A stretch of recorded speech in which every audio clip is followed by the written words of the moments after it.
Hey, this is CarHavn Ramiro here. We have a fun job. This is a 2012 Mini Cooper Countryman. It's an S, turbocharged, all four, all-wheel drive. Car came to us with a check engine light on and loss of power. These cars are a truly sports car, so even though they have a 1.6 engine, it's a turbocharged engine, so they go fast. Check engine light and then the engine reduction as well.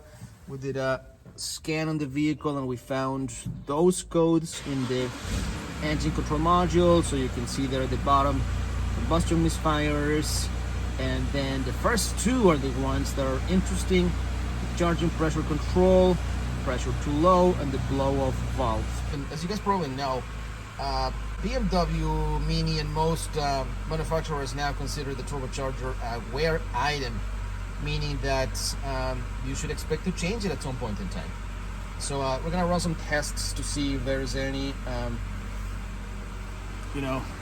oil leaks or air leaks or coolant leaks. But with those codes, it's pretty certain that the car's gonna need a turbocharger. So we'll see how that gets done.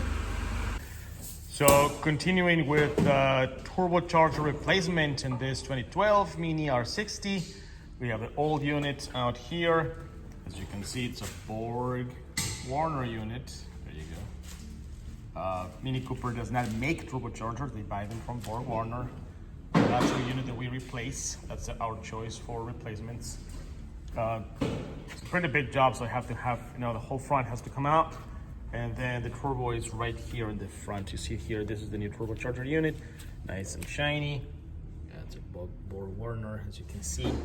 To replace this correctly, you gotta change a bunch of lines, oil lines, coolant lines as well.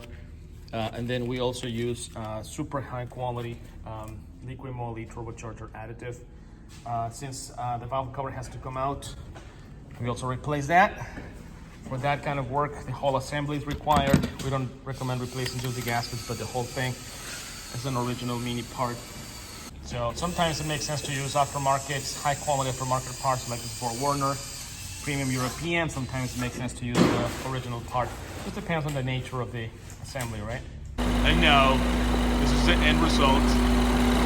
Turbocharger running, nice and steady. Took the car out for a road test. Did a scan. All the following systems are okay, including the engine control module, as you can see there. For reference, this is a scan we did when the car came to us. So at the bottom you can see in there the misfires, which were caused by the valve cover assembly.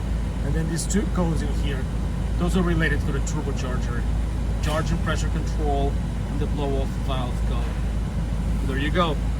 Initial scan, turbocharger job well done, and then nice and clean scan when the car was ready.